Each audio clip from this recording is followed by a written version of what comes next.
ఆరోగ్యవంతమైన వాతావరణంలో తయారు చేయబడిన కమ్మని ఊరగాయలు, పొడులు, వడియాలు మరియు అప్పడాలు జంధ్యాల ఫుడ్స్. నమస్తే, నేను Keshav. Welcome to Suman TV. ఆంధ్రప్రదేశ్లో అన్ని సీట్ల కంటే హాట్ సీట్గా పేరు పొందింది పిఠాపురం. గత ఎన్నికలను చూసినా కానీ ప్రతి ఎన్నికల సందర్భంలోనూ ఏదో రకమైనటువంటి ఆసక్తి పిఠాపురం చుట్టూ నడుస్తున్నటువంటి పరిస్థితి ఉంది. ఈసారి జనసేన అధినేత పవన్ కళ్యాణ్ అక్కడి నుంచి కూటమి అభ్యర్థిగా పోటీ చేయడం మరొక విశేషం. అదే తరహాలో ఇప్పుడు ఓటింగ్ పర్సంటేజ్ కూడా రికార్డు స్థాయిలో పెరిగింది.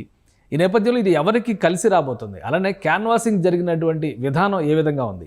పిఠాపురం నియోజకవర్గంలో బలమైనటువంటి రాజకీయ నాయకుడు అనగానే వినిపించేటువంటి పేరు ఎస్విఎస్ఎన్ వర్మ గారు. గతంలో తెలుగుదేశం పార్టీని వ్యతిరేకించి కూటమిలో తనకి సీటు దక్కకపోతే ఇండిపెండెంట్గా రికార్డు మెజారిటీతో గెలుపొందినటువంటి నాయకుడు. ఆయన పవన్ కళ్యాణ్కి మద్దతు ఇచ్చారు. పవన్ కళ్యాణ్తో కలిసి అధినేత సూచన మేరకు ప్రచారం నిర్వహించారు. దాని ఫలితమే పర్సంటేజ్ పెరిగింది. విజయం దాదాపు ఖాయం అనేటువంటి మాట జనసేన అలానే తెలుగుదేశం కూటమి నేతలు చెబుతున్నటువంటి పరిస్థితి. అసలు వాస్తవంగా క్యాన్వాసింగ్లో కానీ అభ్యర్థి నిర్ణయం విషయంలో కానీ ఏం జరిగింది? ఇప్పుడు పిఠాపురం ఓటరు ఏ విధంగా తీర్పు ఇవ్వబోతున్నారు? ఈ మాటల్ని వర్మగారిని అడిగి తెలుసుకుందాం. వర్మగారు నమస్కారం. నమస్కారం. వర్మగారు, ఎలా జరిగింది మొత్తం క్యాన్వాసింగ్? అంటే ఒక అటెన్షన్ వచ్చింది, మీ నాయకత్వ పటిమ అనేది నియోజకవర్గం మీద అందరికీ తెలిసినటువంటిదే. అలానే 2014 ఎలక్షన్స్ అప్పుడు కూడా చూసాం. ఆ తర్వాత జరిగినటువంటి పరిణామాలు ఇప్పుడు 2024లో అనూహ్యంగా కూటమి అభ్యర్థిగా పవన్ కళ్యాణ్ రావడం, మీ మధ్య సయోధ్య ఉండదు, నియోజకవర్గంలో ఒక రకమైన అలజడి వాతావరణం ఉంటుంది. ఇటువంటి చర్చలు చాలా జరిగినాయి. బట్ వాటి అన్నిటికంటే ప్రశాంతంగా, అన్నిటికంటే భిన్నంగా రిజల్ట్ వైజ్గా తర్వాత మనం మాట్లాడవచ్చు. కానీ ఓటింగ్ పర్సంటేజ్ విషయంలో మాత్రం మంచి రికార్డు నెలకొల్పింది పిఠాపురం అంటున్నారు. ఏ విధంగా జరిగింది ఇది? ఏ విధంగా సాధ్యమైంది? ఇక్కడ మెయిన్ ఏంటంటే అన్నిటికంటే ముఖ్యం, ముందుగానే నేను వర్క్ చేసుకుని పెట్టాను. 53,000 houses door to door campaign చేశాం. 8 months 1,70,000 మంది ఓటర్స్ కలిశారు. అది బాగా ఉపయోగపడింది కళ్యాణ్ గారికి కూడా. ఈ కళ్యాణ్ గారు పిఠాపురంలో తిరగాలన్నా దానికంటే నిజం చెప్పాలంటే మా చంద్రబాబు నాయుడు గారు ఒత్తిడి ఆయన మీద ఎక్కువ. రాష్ట్రం అంతా ఉపయోగించుకోవాలి పవన్ కళ్యాణ్ గారు అన్న ఆలోచన ఒకటి ఉంది. దాంట్లో భాగంగా మేము ఆయనకి ప్రెజర్ ఎక్కువ పెట్టకుండా, ఏదో ఆయన ప్రతి దాంట్లోనే మీరు రావాలన్న ఒత్తిడి పెట్టకుండా, ఆయన ఏ ఏ సందర్భాల్లో అవసరం ఆ సందర్భాల్లో ఉపయోగించుకుంటూ మేము కింది లెవెల్ వరకు ప్రచారం తీసుకెళ్ళాం.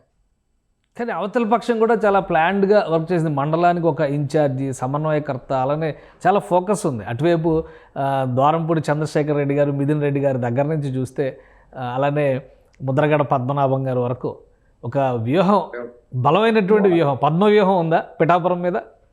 వాళ్ళు ఏమి ఊహించారంటే, నేను డిఫర్ అయ్యి బయటకు నేను లైన్ లో ఉంటానని ఎక్స్పెక్ట్ చేశాను.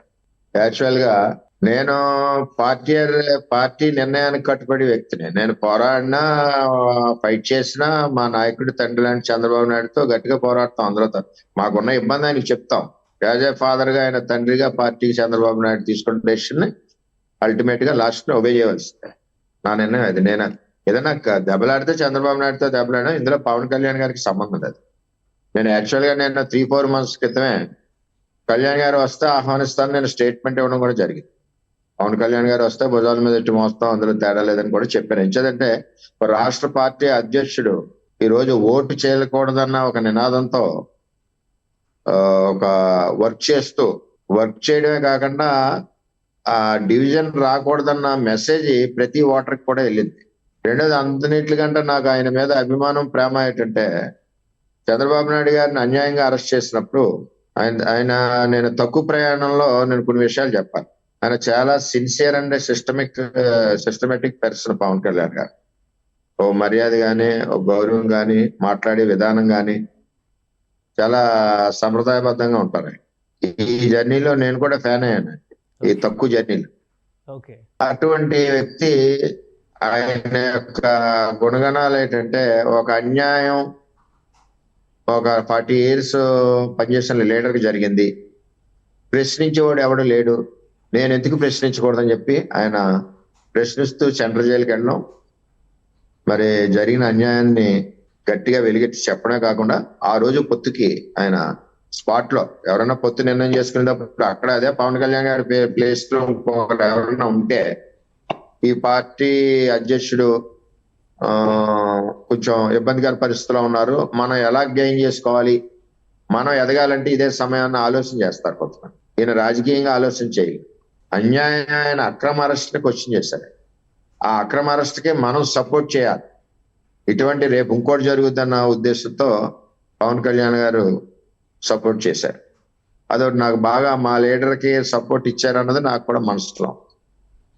అంచేత ఈ విధంగా కార్యక్రమాలు జరుగుతూ ఉన్నాయి. ఈ ఈ ఎక్కడ ఉపయోగించుకోవాలో పవన్ కళ్యాణ్ గారిని ఎక్కడ అవసరం అక్కడ ఉపయోగించుకుంటూ ఆయనకి కావలసిన సమయాన్ని ఆయన వెళ్ళవలసిన ప్లేసులకి ఆయనకి స్ట్రెస్ లేకుండా మేము చేసుకుంటూ వెళ్ళాం.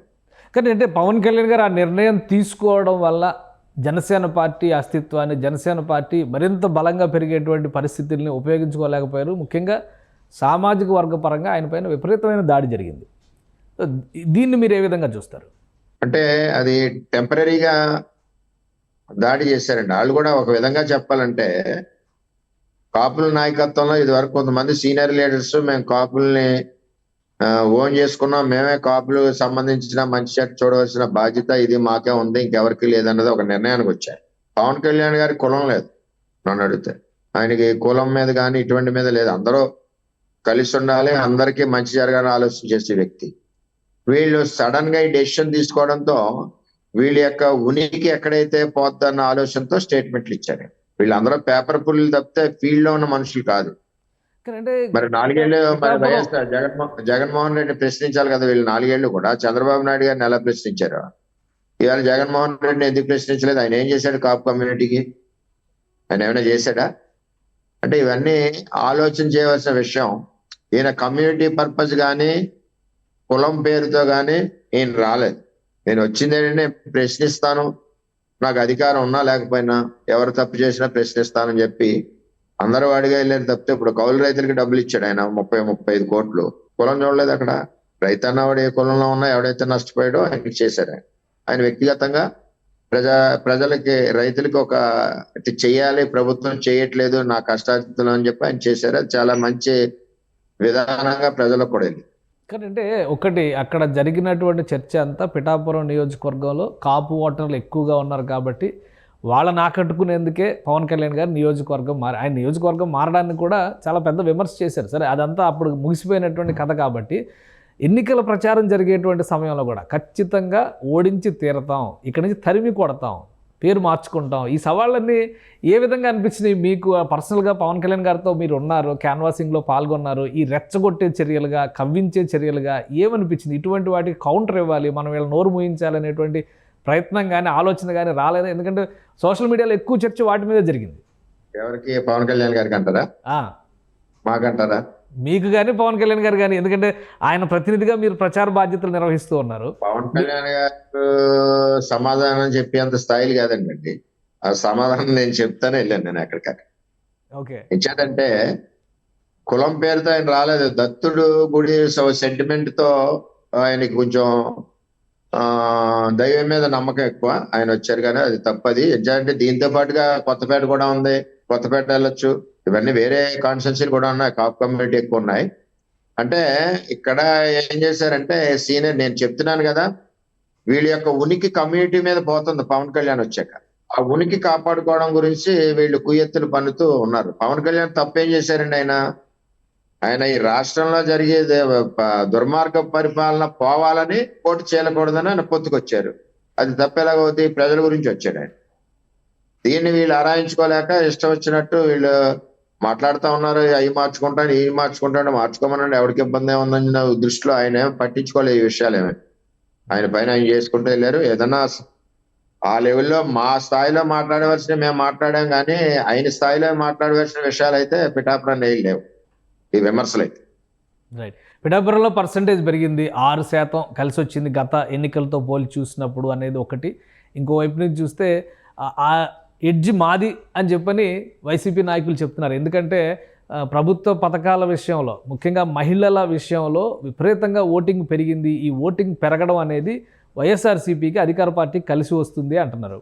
మీ విశ్లేషణ ఏంటి? పిఠాపురంలో పెరిగినటువంటి పర్సంటేజ్ ఎవరికి మేలు చేయబోతుంది? పిఠాపురంలో మీరు అన్నట్టు ఇందాక మనం మర్చిపోయాం, అది మండల వైజ్ సీనియర్ నాయకుల్ని వేశారు. అవును. అలాగే మండలం వైజు లారీలతో ఫండింగ్ కూడా తెచ్చారు. అలాగే మండలం వైజు లారీలతో మద్యం డంప్ చేశారు. వీటి అన్నిటికంటే ముఖ్యం ఏంటంటే సైన్యాధ్యక్షుడు యుద్ధం చేయాలంటే, జనరల్స్ యుద్ధం చేయాలన్నా కింద సైన్యం ఉండాలి కదా. అవును. ఆ సైన్యం ఎక్కడుంది? లేదు కదా. లేదంటారా?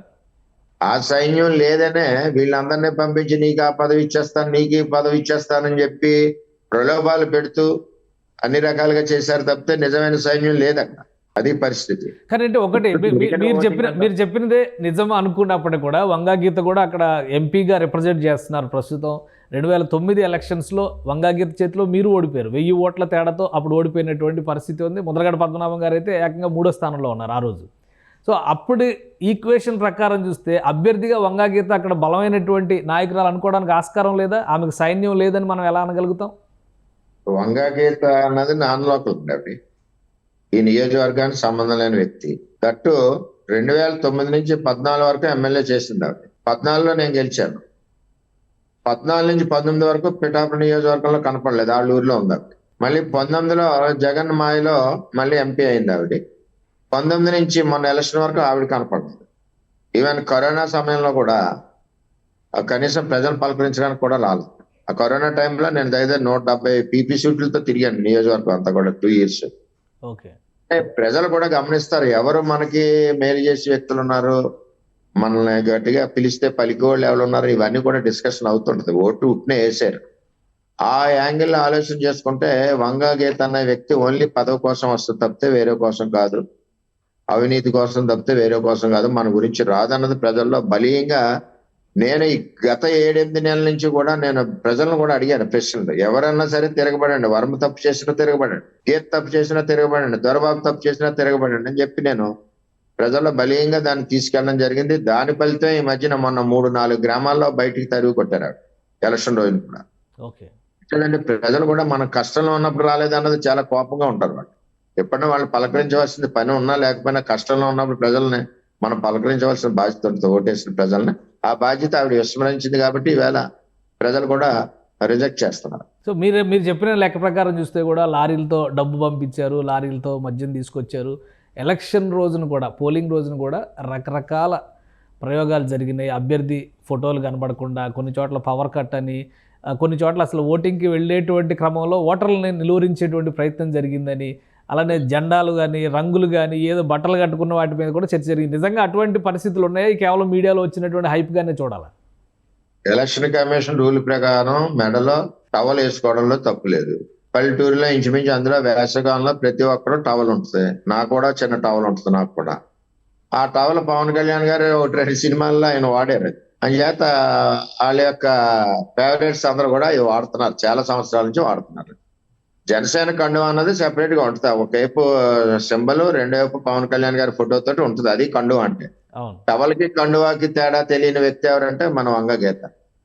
ఆవిడ ఏంటంటే ఓడిపోతున్నామని అర్థమైపోయి ప్రజలు ఎక్కడికెక్కడ తిరస్కరిస్తున్నారు అన్నది అర్థమైపోయింది. అక్కడ 4-5 గ్రామాల్లో బయటికి పంపించేశారు. అయిపోయి ఆఖరికి కనీసం అందరూ అక్కడికి ఎలా వచ్చారంటే ఓటర్స్ గ్లాస్ కొట్టేయండి అని అడిగే పరిస్థితికి ఆవిడని వచ్చారు. దాంతో ఆవిడ ఇంకా ఆ ఇబ్బందులు ఆవిడ ఇష్టం వచ్చినట్టు మాట్లాడింది ఆవిడ. ఏంటి మీ అంచనా ఏంటి? ఓడిపోతున్నారు అని మీరు తేల్చేస్తున్నారు ఏంటి? అక్కడ పిఠాపురంలో ఏం జరగబోతుంది? రిజల్ట్ ఓటు పర్సెంటేజ్ ఓడడం ఖాయం అండి. మేమైతే ఒక యాంగిల్లో 60,000లో గెలుస్తాం, ఒక యాంగిల్లో 50 నుంచి 55,000 వస్తాం. 1,00,000 మెజారిటీ అన్నారు పవన్ కళ్యాణ్ గారికి. నా భారీ మెజారిటీ వస్తుంది. నా మినిమం వర్కౌట్ అయితే దీని మీద నాకు కనపడేది ఉన్నది నిజాయితీగా చెప్పాలి కాబట్టి టార్గెట్ మేము అలాగే అనుకున్నాం. ప్రజలు కూడా మరి అదే మూడ్ లో ఉంది. వచ్చేసిన దాటొచ్చు కానీ నేను మినిమంలో నేను మీకు అసెప్ట్ చేసి చెప్తున్నాను. భారీ మెజారిటీ అనేది రాష్ట్రంలో ఒక పవన్ కళ్యాణ్ గారికి వస్తుంది, అందులో తేడా లేదు. రైట్. ఇంకా రాష్ట్ర వ్యాప్తంగా ఏంటి మీ అంచనా ఏంటి? ఒక సీనియర్ నాయకుడిగా ఓవరాల్గా క్యాన్వాసింగ్ జరిగినటువంటి విధానం చూశారు, ఓటింగ్ జరిగిన విధానం చూశారు. ఎప్పుడు లేని ఓటింగ్ తర్వాత కూడా ఇప్పుడు రకరకాల ప్రాంతాల్లో రకరకాల ఘటనలు జరుగుతున్న పరిస్థితిని చూస్తున్నాం. సో మీ అంచనా ఏంటి రిజల్ట్ ప్రకారం? రిజల్ట్ ప్రకారం ఏంటంటే పొత్తు అవ్వడం ఒకటి, పవన్ కళ్యాణ్ గారు, చంద్రబాబు నాయుడు గారు బీజేపీ పొత్తు అన్నది ఒక మౌత్ క్యాన్వాసింగ్ అంటే ప్రచారం వెళ్ళిపోయింది. ముగ్గురు బలీనమైన శక్తులు కలిశాయి. అంటే ఇప్పుడు ఒక రాక్షసుని చంపడానికి దేవతలు 10-12 మంది కలిసి చంపుతారు. ఇప్పుడు ఒక దుర్మార్గాన్ని. అటువంటిది ఇవాళ జగన్మోహన్ రెడ్డిని పంపాలి అన్న ఒక ఆలోచనతో ఏదైతే ఓటు చేయకూడదన్న నినాదం, దీనికి మట్టికి పవన్ కళ్యాణ్ గారికే చెందుద్ది ఆ బ్రాండ్. అది బాగా మెసేజ్ కింద వరకు వెళ్ళింది. దాని ఫలితమే ఈవేళ ఓటింగ్ పర్సంటేజ్ కూడా పెరగడానికి కారణం ఆ యొక్క మెసేజ్. పవన్ కళ్యాణ్ గారు, చంద్రబాబు నాయుడు గారు ఇచ్చిన మెసేజ్ ఒకటి. రెండవది, ఈ రాష్ట్ర రాజధాని పాత గాయాలన్నీ కూడా ఒకసారి జ్ఞాపకం వచ్చినాయి ప్రజలందరికీ కూడా. ఈ రాజధాని విషయంలో అవునండి, ఇవన్నీ కూడా వాళ్ళు చేసిన దుర్మార్గాలనండి, ఇవన్నీ కూడా ఎక్కడ ఏ విధమైన ఎంప్లాయ్మెంట్ లేకపోవడం అనండి, ఎక్కడ గ్రోత్ లేకుండా అప్పులు చేయడం అనండి, ఇవన్నీ కూడా సామాన్యుడు కూడా తెలియడం. వారి యొక్క బంధువులు కానీ ఎక్కడెక్కడి నుంచో వచ్చారు, బెంగళూరు, ఒరిస్సా, భువనేశ్వర్, ఎక్కడ హైదరాబాద్, ఎవరి కాళ్ళు ఇండివిజువల్ గా వచ్చి ఓటేస్తూ వెళ్తూ ఓటేసాం మీకు అని చెప్పి వెళ్ళిన వాళ్ళు చాలా మంది ఉన్నారు. ఆ విధంగా వెళ్ళింది. ఇంక ఇది ఒక మార్పు, మామూలు మార్పు కాదు ఇది. అంటే ఒక పరిపాలన సరిగ్గా లేకపోతే ప్రజలు ఏ విధంగా ఆలోచన చేస్తారు, ఓటింగ్ సరళి కూడా ఏ విధంగా వెళ్తుంది అన్నదానికి ఎలక్షన్ బాగా నిదర్శనం అని చెప్పి తెలియజేస్తారు. సో మీ అంచనా ప్రకారం ఎంత రావచ్చు, ఎవరు అధికారంలోకి రావచ్చు? 100% కూటమే. చంద్రబాబు, పవన్ కళ్యాణ్, బీజేపీ కూటమే. 100% అందులో తేడా లేదు. మినిమం 136 సీట్లు బేస్లైనా దానిపైన ఇంకా పెరుగుతాయి. ఎంత వస్తాయో చెప్పండి. సో కొత్త ప్రభుత్వం ఏర్పడితే వర్మగారి పాత్ర ఏ విధంగా ఉండబోతుంది? పిఠాపురం నియోజకవర్గానికి సంబంధించి మీరు చేసిన త్యాగాన్ని కూడా గుర్తించేటువంటి పరిస్థితి ఉంది. మీ నాయకత్వం కూడా మీకు అండగా నిలుస్తుంది అన్నారు. మీ రోల్ ఏ విధంగా ఉండే అవకాశం ఉంది? రోల్ ఏముంది, పవన్ కళ్యాణ్ గారు ఏ పని చెప్తా పని చేస్తాం, అందులో తేడా లేదు. పవన్ కళ్యాణ్ గారితో మీ జర్నీ కొనసాగుతుంది అయితే? నా వరకు నేను ఎక్కడన్నా ఎప్పుడన్నా నా చరిత్రలో గానీ గ్రామాల్లో గానీ ఒక మాట ఇచ్చానంటే మాటకి తిరిగి నేను మాట్లాడేది ఉండదు. మాకు గౌరవం ఉందని చెప్పు.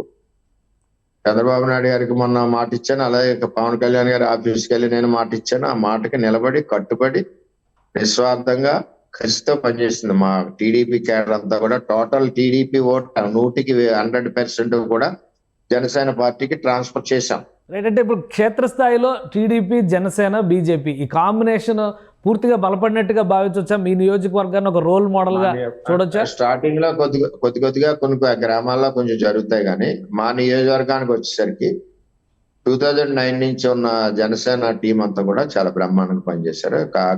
అంతా కలిసి పనిచేస్తాం మేము, వాళ్ళు కూడా ఫ్రెండ్లీగా కలిసి పనిచేస్తాం.